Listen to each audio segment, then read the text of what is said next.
Hi guys, ये मेरा अब तक का सबसे फेवरेट ब्लॉग है क्योंकि हमें बाबा केदारनाथ से बुलावा आया है और महादेव ने हमें वो जरिया बनाया है ताकि हम घर बैठे आपको भी बाबा के दर्शन करवा पाए और इस पूरे ट्रैक का एहसास आपके साथ मिलकर जी पाए। तो चलिए महादेव का नाम लेकर ट्रैक की तैयारी शुरू करते हैं। क्या क्या सामान ले जाना है, कितना सामान रखना है, क्योंकि ट्रैक के हिसाब से बैग ज़्यादा हैवी नहीं होना चाहिए। कैश ज़रूर रखिए क्योंकि वहाँ नेटवर्क और ऑनलाइन पेमेंट हर जगह अच्छे से काम नहीं करते। रेनकोट, गर्म कपड़े और ज़रूरी मेडिसिन साथ रखना बिल्कुल भी मत भूलना। तो बस अब शुरू करते हैं हमारी केदारनाथ यात्रा। हर हर महादेव।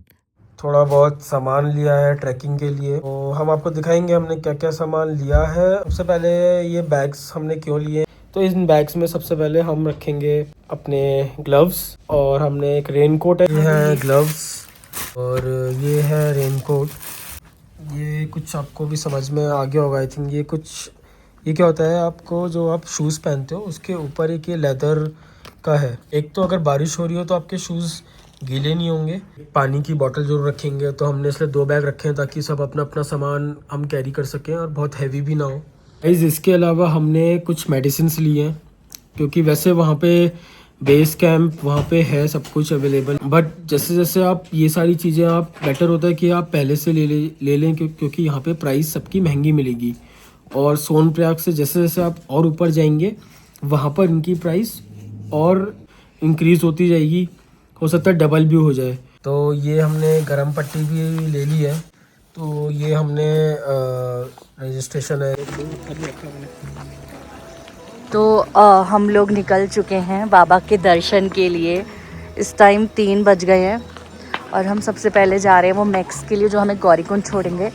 फिर गौरीकुंड यहाँ से 5 किलोमीटर दूर है, वहाँ से फिर पैदल यात्रा शुरू होती है। बस थोड़ा सा वॉक करके हमें मैक्स मिल जाती है जिसमें 50 रुपीज़ पर पर्सन पे सबको लेकर जाते हैं। हम थोड़ा और आगे आ चुके हैं, मतलब हम गौरीकुंड पहुंच गए थे। उसके बाद हम लोग वॉक करके जा रहे हैं जहाँ पर बहुत सारे ऑप्शन है घोड़े और पालकी के, आप ले सकते हो। गौरीकुंड में उतरने के बाद यहाँ पर आपको बहुत सारे लोग मिलेंगे जो आपको घोड़ी पालकी सब ऑफर करेंगे। सबका प्राइस जो है वो डिपेंड करता है आपके वेट पर। 7,000 से लेकर 15,000 के अंदर प्राइसेस रहते हैं। तो गाइज़ हम लोग थोड़ा सा पैदल चले, मतलब हम बहुत ज़्यादा चले भी नहीं, लेकिन हमने सोच लिया कि हम घोड़े कर लेते हैं। तो यहाँ पर एक टिकट काउंटर है जो टिकट कटता है, और घोड़ा खच्चर टिकट काउंटर। यहाँ से टिकट कराओगे 3500 रुपये में हमारा घोड़ा हुआ है चारों का, और उससे हम लोग जाएंगे ऊपर। अभी हम लोग वेट कर रहे हैं, सामान हमने थोड़ा बहुत कैरी कर लिया है। ये सिर्फ जाने का है, घोड़ा जो लेकर जाएगा। आने का आप खुद देखो, वहीं से करो, पैदल आओ, हेलीकॉप्टर करो या कुछ भी। आज हम गौरीकुंड में हैं और हम यहाँ से घोड़ा ले रहे हैं और फिर हम यहाँ से 3 से 3.5 घंटे में पहुँच जाएंगे केदारनाथ। और ये हमारे घोड़े वाले भैया हैं, उनका लाइसेंस है।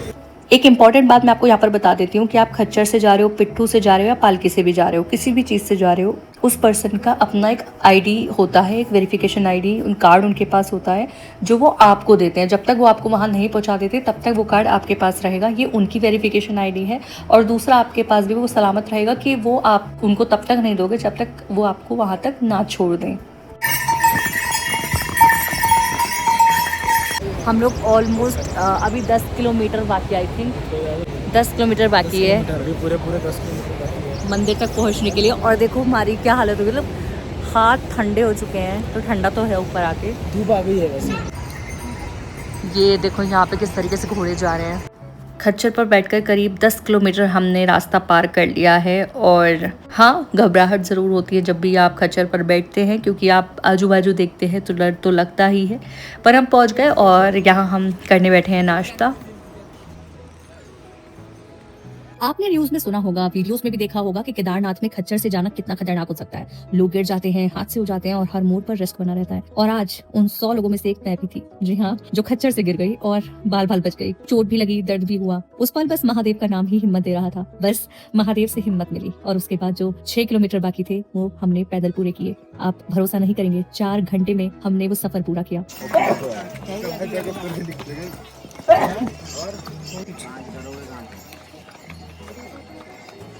दर्द था, मुश्किल भी थी, लेकिन हर हर महादेव बोलते हुए कदम खुद चलते गए। एक और खास बात, जो डर मुझे खच्चर पर बैठकर नहीं लगा, उससे ज्यादा डर पैदल चलते हुए महसूस हो रहा था, क्योंकि सामने से तेजी से आते खच्चर, पीछे से धक्का देते हुए निकलते खच्चर, कई बार खुद को संभालने तक की जगह नहीं मिलती, ऊपर से फिसलन भरे रास्ते। अरे ये क्या हुआ तुम्हारे? ये कैसे हो गया? खच्चर से नहीं जा रहे?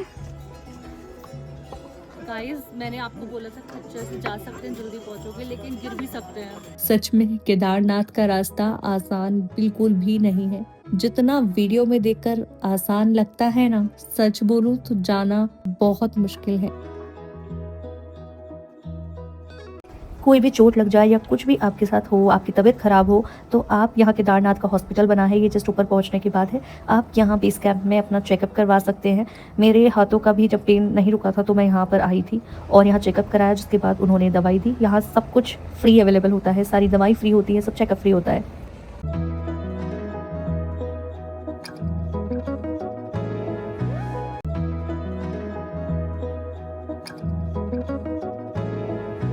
तो गर्भगृह में जाने के लिए यहाँ बहुत लंबी लाइन लगी हुई थी।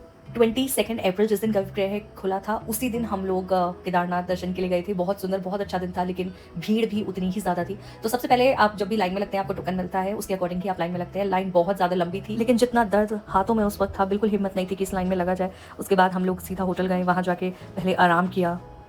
लेकिन इतनी मुश्किलों के बाद भी जैसे ही बाबा केदारनाथ के दर्शन हुए ना, सारा दर्द, सारा डर और सारी थकान कहीं गायब सी हो गई। बस आंखों में आंसू थे और दिल में एक ही एहसास, महादेव ने बुलाया है, तभी यहाँ तक पहुँचना मुमकिन हुआ।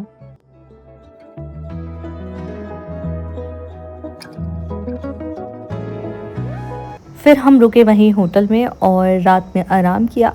फिर सुबह उठकर किए हमने दर्शन।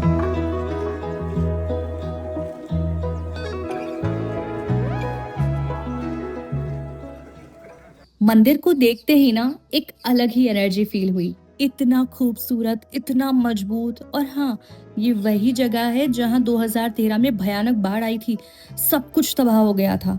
लेकिन केदारनाथ मंदिर, उसे न पानी हिला सका न तबाही। और फिर आई भीमशिला, एक विशाल चट्टान जो मंदिर के बिल्कुल पीछे आके रुक गई और मंदाकिनी के तेज बहाव को रोक दिया। लोग कहते हैं कि ये भीम की शक्ति का प्रतीक है, और सच बोलूं तो यहाँ आके ये कहानी फील होती है। और आपको एक बात बताऊं, इस वक्त हम धरती के स्वर्ग में खड़े हैं। सच, स्वर्ग की खुशबू महसूस हो रही है हमें। शिव जी के 12 ज्योतिर्लिंगों में सबसे ऊंचा केदारनाथ ज्योतिर्लिंग, बर्फ से ढकी पहाड़ियां, ठंडी हवा और एक अलग ही सुकून, literally heaven on earth vibe महसूस हो रही है। और फाइनली हमारी लाइफ का पहला ज्योतिर्लिंग कंप्लीट हो गया है, और वो भी सबसे टफ और चैलेंजिंग यात्रा, केदारनाथ ज्योतिर्लिंग। थकान भी हुई, स्ट्रगल भी हुआ, पर ट्रस्ट मी, यहाँ पहुंचने के बाद सब वर्थ इट लगता है। हाँ, वापस आना थोड़ा मुश्किल जरूर था, पर धीरे धीरे सफर पूरा हो ही गया। पूरे 12 घंटे लगे, थकान भी हुई, लेकिन दिल में जो सुकून और ब्लेसिंग्स है ना, वो सब वर्थ इट बना देते हैं। ये यात्रा हमेशा याद रहेगी। एक और खास बात जो हमें यहाँ आकर पता चली, यहाँ एक नया रास्ता भी तैयार हो रहा है, जिससे खच्चर चलने वाले और पैदल चलने वाले यात्रियों के रास्ते अलग हो जाएंगे। इससे यात्रा और भी सेफ और कंफर्टेबल हो जाएगी, और किसी को आने जाने में ज्यादा परेशानी भी नहीं होगी। और हाँ, नितिन गडकरी जी ने केदारनाथ टेम्पल धाम के लिए बन रही रोपवे प्रोजेक्ट का अनाउंसमेंट भी किया है, यानी आने वाले टाइम में यहाँ तक पहुँचना और भी आसान हो जाएगा। अगर आपको हमारी ये यात्रा पसंद आई हो और दिल को छू गई हो, तो कमेंट में हर हर महादेव जरूर लिख देना, और ऐसी ही वीडियोस के लिए चैनल को सब्सक्राइब करना बिल्कुल भी मत भूलना।